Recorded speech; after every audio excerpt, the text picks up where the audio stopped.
Welcome. This module on debate on quota within quota is the fourth module of the fourth unit, that is Women and Reservation Contemporary Debate of the Women's Studies course. The objective of this module is to acquaint the reader with the debate on subquota, demand for subquota within the Women's Reservation Bill. In this module, I am going to first discuss about what does it mean when one demands quota within quota. In the subsequent section, I discuss the arguments given by the OBC and minority leaders while they demand reservations, sub-reservations for women belonging to these categories within the 33% reservation. In the next section, I discuss some of the theoretical issues involved, following which I discuss the stand taken by the feminists and the women's organizations in this regard. Finally, in the concluding section, I summarize the chapter. I begin by discussing what is meant by quota within a quota. In simple words, a quota within quota means sub-reservation for SCs, STs, OBCs and minority communities within the 33% quota demanded by the Women's Reservation Bill. This amounts to the demand that other marginalized communities should also have representation within the women's quota. There have been intense debates on the provisions of the bill. However, the biggest debate surrounding the issue has been the debate regarding the grant of subquotas for women belonging to OBC and minority communities. And this has been the reason, the most influential reason for the multiple derailments of the bill. The fiercest opposition has been leveled by the male political leaders of some of the political parties who have seen in the Women's Reservation Bill, and to quote, an upper caste ploy to stem the rising tide of lower caste men in politics, unquote. Let us now discuss the arguments of the OBC and minority leaders. It is argued that a blanket reservation policy would only bring in privileged upper caste and upper class women. Consequently, it is the advocates of the backward castes in particular who have raised the biggest hue and cry against the bill. The critics of the bill have demanded subquotas for OBC women. They were soon joined by Muslim and later Dalit leaders demanding subquotas for Muslim and Dalit women respectively.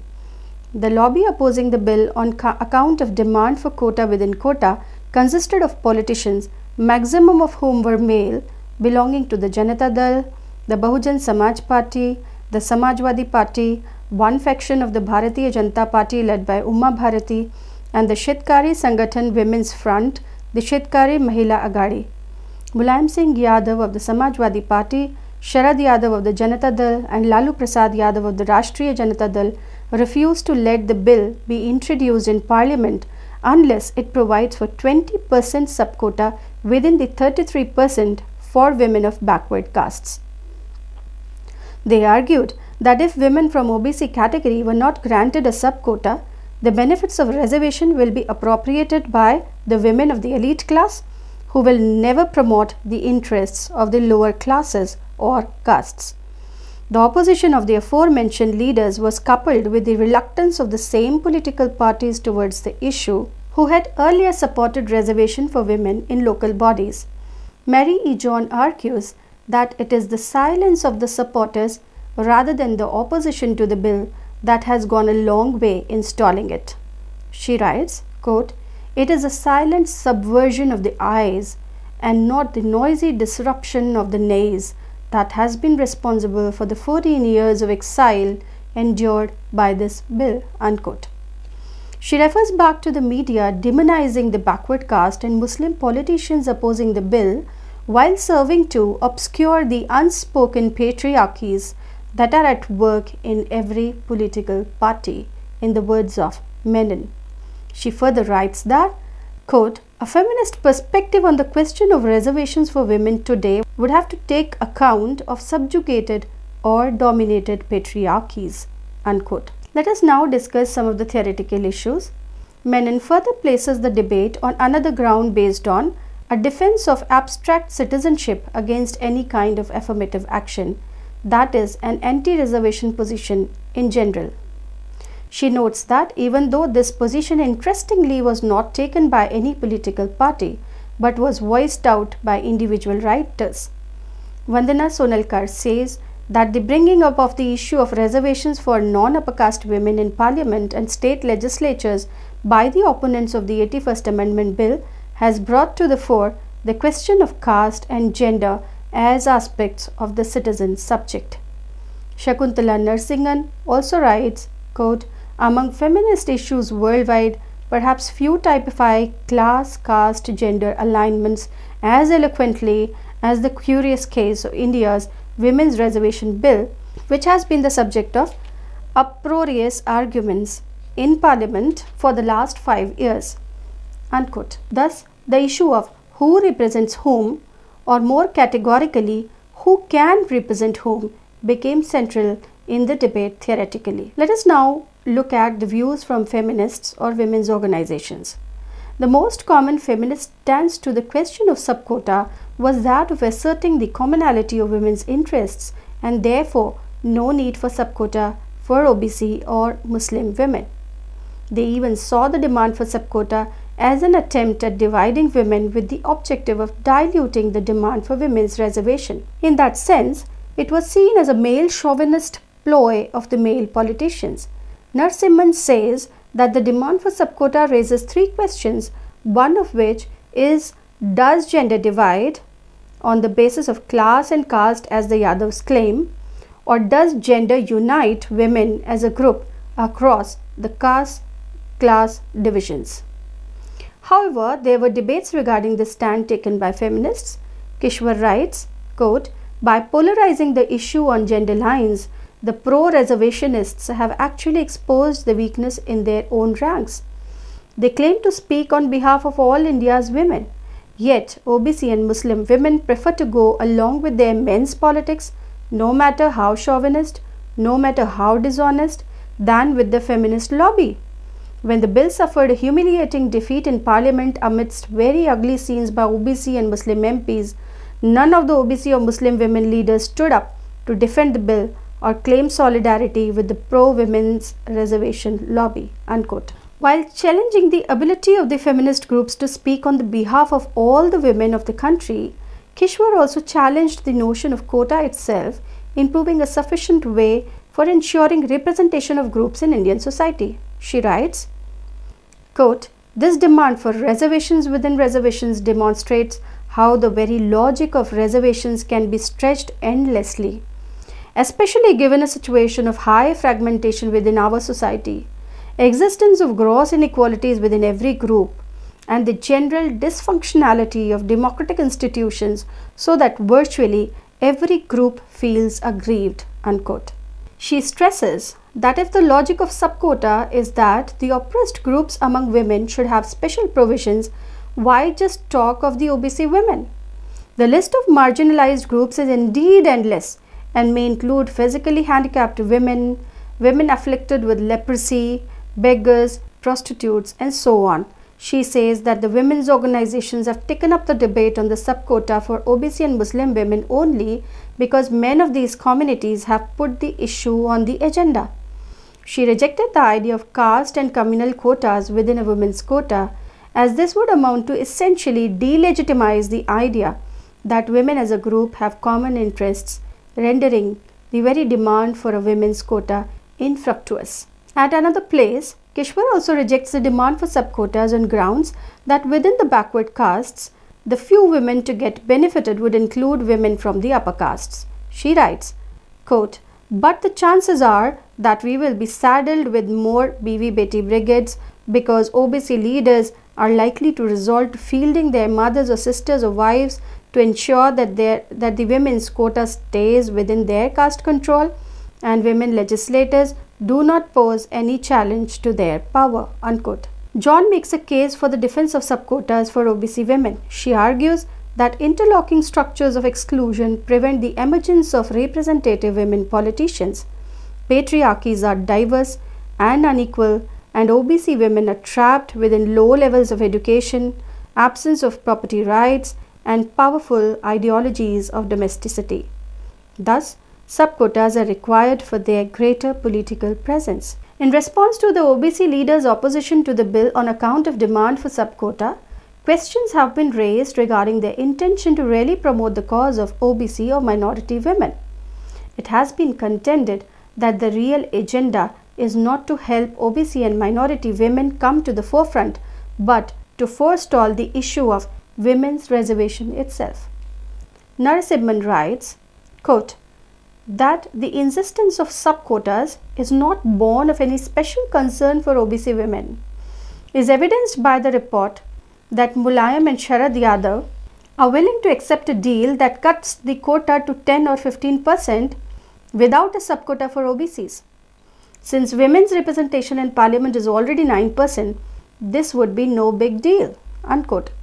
She further questions the silence of the ruling party leaders, including the then Prime Minister's refusal to concede to the demand for sub-quotas when it could have ensured the passage of the bill.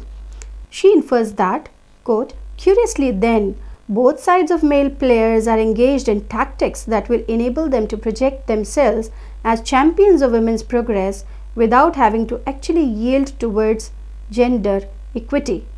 Gender then is the crucial determinant, and class caste factors get used as excuses to strengthen male dominance.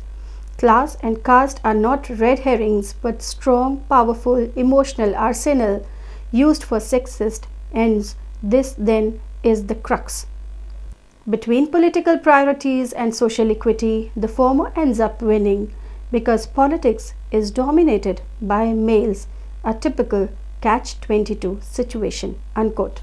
There were few others who accepted the need for reservations for OBC and minority women but wished to take that demand up at a later stage.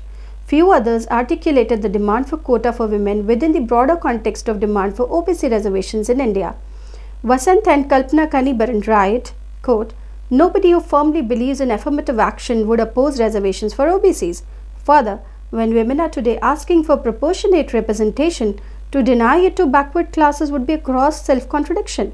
The struggle for reservations for OBCs in general is yet to make significant headway, unlike SC/ST reservations, which are already guaranteed by the Constitution and hence become operative within the women's quota as well. Right now, the urgency is to articulate a demand for OBC reservations in Parliament, which will then automatically become operative in the women's quota, unquote. They further say that women may have to demand for reservation within the OBC quota and find a difficult way here. They write, the test will be when, if OBC quota is granted, how easily it will include 33% reservation for women within that quota, and that really is the key question that nobody against the 81st Amendment is even thinking about. What Uma Bharati and Phulan Devi, the latter still too young in politics, will soon realize is that they too, in their defense of the rights of the OBCs, will very soon have to shift their gaze to think of how women's interests can be contained in the arguments of the OBC lobby, which is far too overwhelmingly and self-centeredly male, unquote. Thus, it was being contended by most of the feminists and women's organizations that the issue of sub-quota was only raised as a ploy to stem the tide of mounting support for the women's reservation bill and to catch it in controversy, as also to seek to divide women amongst themselves. Also, the non-acceptance of the demand may have stalled chances of any reconciliation. However, there is lack of consensus around the issue of quota within quota. The demand has been construed to be unconstitutional, as the Constitution neither grants reservations for OBCs nor on the basis of religion. Vidhu Verma has highlighted this point, that the demand for sub-quotas for OBCs and Muslims has not been within the original mandate of the Constitution. Thus, if it is to be granted in case of OBC and minority women, it will have to be accompanied by constitutional modification. She also points out that the OBC community is not in general politically and electorally marginalized. Thus, as of now, there has been no demand for reservations for OBCs in legislature.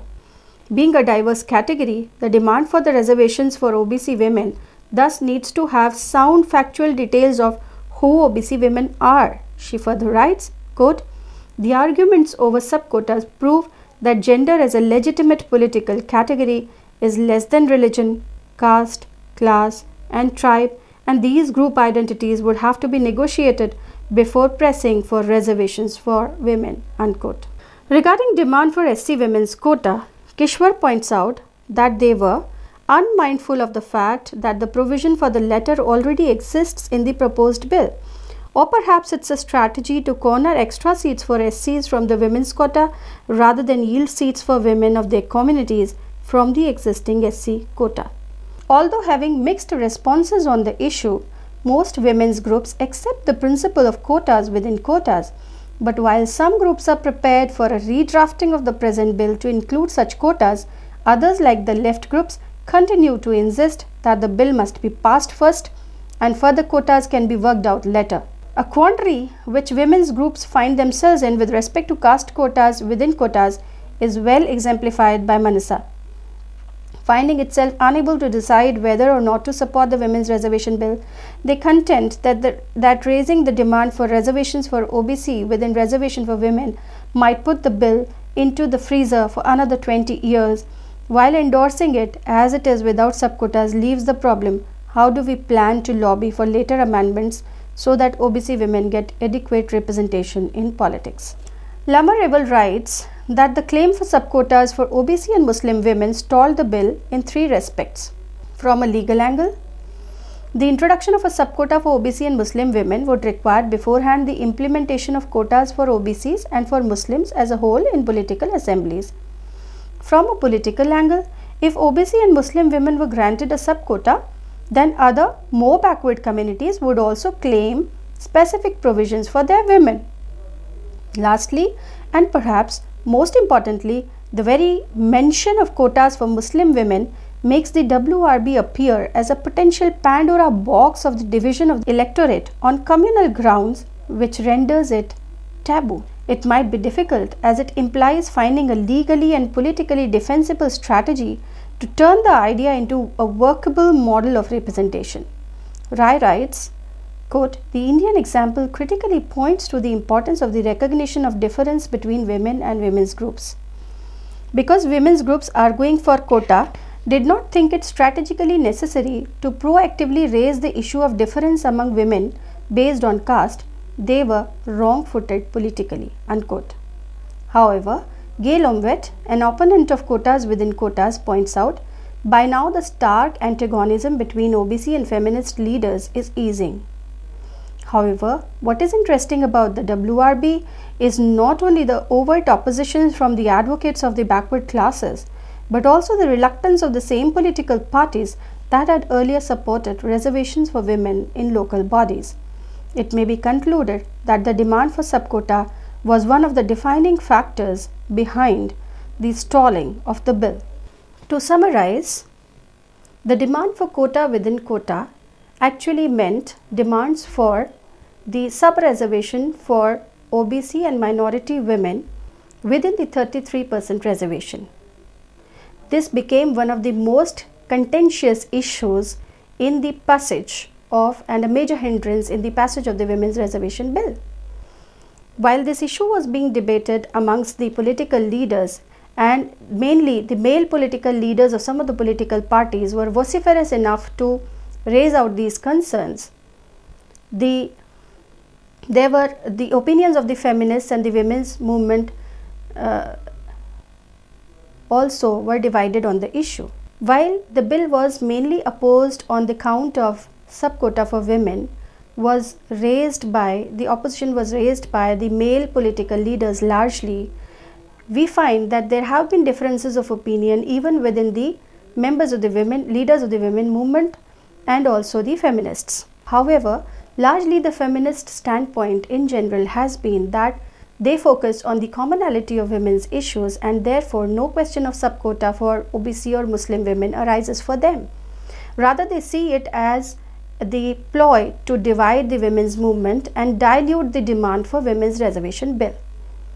In spite of all that we have studied, we can see and safely contend that the demand for subquotas has been successful, or the most successful ploy. We may infer to a degree of certainty that the demand for subquotas has been the major hindrance to the passage of Women's Reservation Bill as of now.